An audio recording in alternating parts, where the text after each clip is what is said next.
রাজনৈতিক মেরুকরণ। এবং কারণ হচ্ছে আপনি নিশ্চয়ই জানেন এআই যে টুলগুলো আছে সেগুলোকে যে ট্রেন করা হয়, তো ট্রেন করার সময় হিউজ কর্পাস অফ ডাটা, সেই ডাটা থেকে তাদেরকে ট্রেন করা হয় এবং এই ডাটাগুলো বিভিন্ন জার্নাল আর্টিকেল, বিভিন্ন নিউজ পেপার, উইকিপিডিয়া, ইন্টারনেটের যত ডাটা আছে এইগুলো দিয়ে ট্রেন করা হয় এবং সবসময় এগুলোকে ফিল্টার করা যায় না।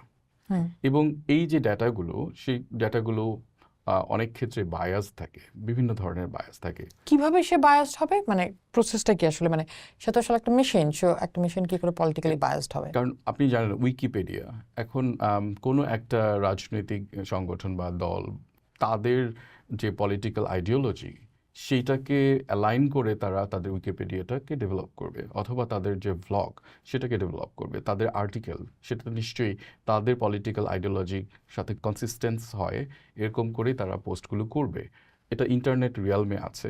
সেই ডাটাটাকে যখন আপনি দিয়ে, সেই ডাটাকে দিয়ে যখন আপনি কোনো একটা এআই টুলকে ট্রেন করবেন, তখন কি এই ডাটাটাই তো ওখানে গেল।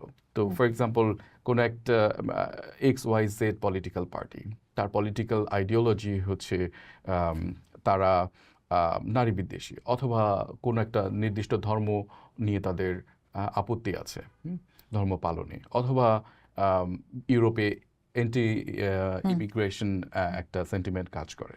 তো এরকম অনেক পলিটিক্যাল পার্টি আছে, তারা যদি তাদের এই পলিটিক্যাল আইডিওলজি নিয়ে অনলাইন রিয়ালমে তাদের যদি ফুটপ্রিন্ট থাকে, তারা লিখে যে anti immigration, anti migration sensitise করে তারা যদি কোনো আর্টিকেল পোস্ট করে বা তাদের লোকজন পোস্ট করে, সেটা সেই ডাটার কর্পাস যদি এআইকে ট্রেন করা হয়, তাহলে এআইও কিন্তু একইভাবে ওই ডাটা দিয়ে ট্রেন হলো এবং একইভাবে সে তার যে উত্তর, আমরা যখন কোনো একে প্রশ্ন করি, তার উত্তরে সেটা রিফ্লেকশন পড়তে পারে, যদি এটাকে প্রপারলি ফিল্টার্ড আউট না করা হয়। এটা একভাবে এআই বায়াসড হয়। তাহলে সামনের দিনে এটা কিভাবে ঝুঁকি আনবে? তো সামনের দিকে ঝুঁকি আনবে এই কারণে, আমি যদি আরও ন্যারো ডাউন করি, এটা পলিটিক্যাল বায়াসের কথা বলি, তাহলে কোনো একটা স্পেসিফিক পলিটিক্যাল পার্টির প্রতি যদি এআই বায়াস থাকে, এবং সেই বায়াসটা আরেকভাবে হতে পারে যে যে এআই ডেভেলপার তারও তো নিজস্ব আইডিওলজি থাকে, সেই আইডিওলজিও কিন্তু ইন্টিগ্রেটেড হতে পারে এআইতে।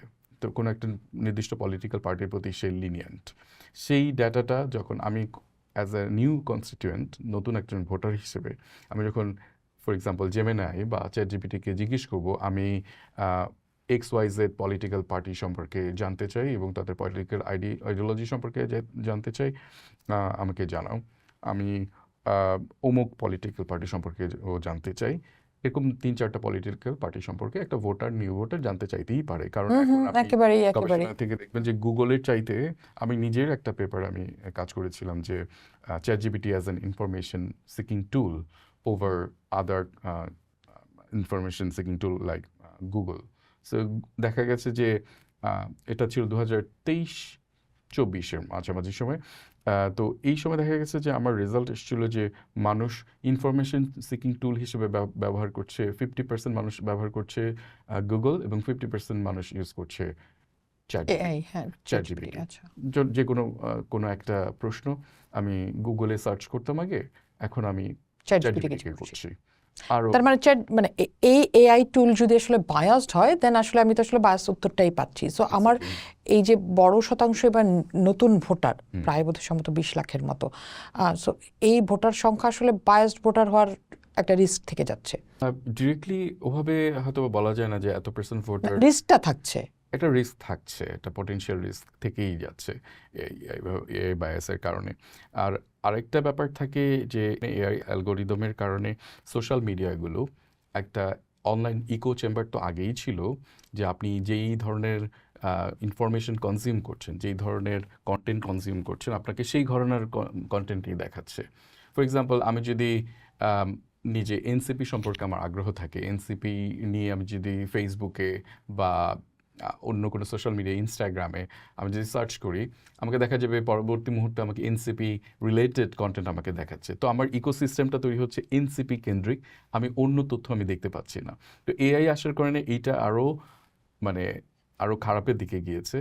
যে আপনার ডিজিটাল ফুটপ্রিন্টগুলোকে বিশ্লেষণ করে আপনাকে শুধুমাত্র ওই ধরনের তথ্য দিচ্ছে সোশ্যাল মিডিয়া প্ল্যাটফর্মগুলো যেগুলোতে প্রতি ইন্টারেস্টেড। আপনি যখন কোনো একটা নির্দিষ্ট একটা দলের ইনফরমেশন সিক করলেন, আপনাকে যখন বারবার ওই ঘরানারই আপনি একবার সিক করেছেন, কিন্তু আপনাকে দেখা যাচ্ছে পরবর্তী সময়ে থেকে ওই ইনফরমেশনই আপনাকে দিচ্ছে, অন্য কোনো পলিটিক্যাল পার্টির ইনফরমেশন কিন্তু দিচ্ছে না। তখন আমাদের একাডেমিতে অনেক রিসার্চে এটা খুবই এস্টাবলিশড যে আপনি যখন কোনো একটা ইনফরমেশন বারবার কনজিউম করবেন, হ্যাঁ, সেই ইনফরমেশন টু সাম এক্সটেন্ট একটা সময় গিয়ে আপনি হয়তো বা বিলিভ করা শুরু করবেন। এটা সাইকোলজিক্যাল একটা অ্যাসপেক্ট, এটাকে কগনিটিভ বায়াস থিওরি বলে। সো এবং একই সাথে আমার কাছে যে এক্সিস্টিং ইনফরমেশন আছে, তো ওই ইনফরমেশন যে ইনফরমেশন আমি বিশ্বাস করি, সেই ইনফরমেশনই আমি বারবার দেখতে চাই। পোস্ট দেখুন, ভাবুন, করুন, পোস্টের সাথেই থাকুন।